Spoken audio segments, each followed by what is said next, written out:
Welcome to Moffrey Stadium, where the Columbus Crew has just ended a 2-game losing streak with a decisive 3-0 win over the Seattle Sounders. Tom Reed along with Crew beat reporter Andrew Erickson. Andrew, three big points tonight, 3 needed points tonight after that 5-0 shellacking in Toronto. What impressed you the most tonight about this team?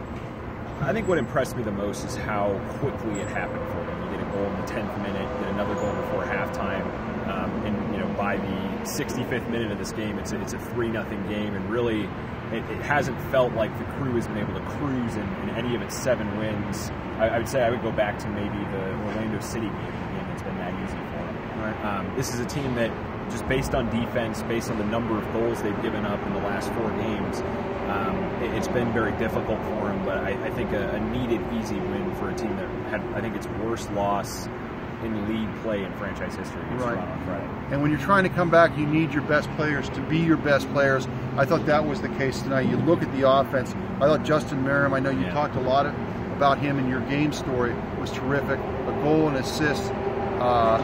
Federico Higuain gets a goal, and Ola Kamara, after what seemed about 5 great chances to score, he scored the 3rd goal. So it's important when you get those type of players firing to get this team back on the right track. Yeah, and Greg Berhalter's talked a lot about if this team is going to be successful, they're going to need their key playmakers, their money makers to be able to make plays for them, and to get your 3 leading goal scorers to be able to score for you. I think Justin Merrim tied a career high with his 8th goal of the season already, and running into the midpoint of the season. So to get that kind of production out of the guys that you need to produce for you, I think says a lot about what went into this victory. Now, obviously, Seattle came here very shorthanded. No Chad Marshall, no Clint Dempsey, and no Jordan Morris. But at the same time, against Toronto 5-0, no Giovinco, no Altidore. So, still, again, I thought it was a much needed performance when you consider how well some of the teams in the East are playing this year as opposed to last year, where it seems like it's going to be a more competitive race. Last year, when I was covering the team, you weren't sure who wanted that last playoff spot. I don't think these guys want to fall too far behind the top echelon teams in the East. This was a big win. You wrote earlier this week, this was the first, 8 of 9 games of teams below out of playoff position? Yes, they played 9 straight games against teams that are below the line currently. Seattle being the first. So, it's a good way to start this one off. And if you're looking at some of the games later in the season, this is the time this club needs to win. So if they can set the mentality of getting a win, going to Colorado, a decimated Colorado team on Saturday, getting another win, it buys them a little bit more time. I think this was their 7th win. They didn't get that 7th win until I think September 25th of last year. So if they can continue to compile points during this stretch, I think that's a key for them. Greg Berhalter also seemed very happy with the response, not just the goals, but just response from that 5-0 loss.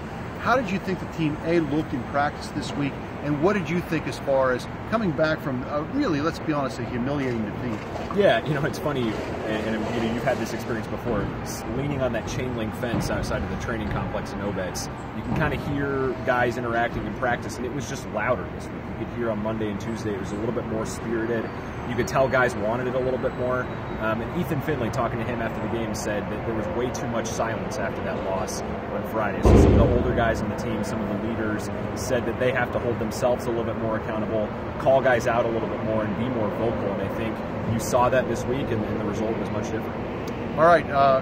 Colorado on this weekend, Saturday? Yeah, 9 p.m. on Saturday. So a quick turnaround. We'll see if they can make it 2 in a row, and we'll be back here at some point very soon, hopefully, for tonight.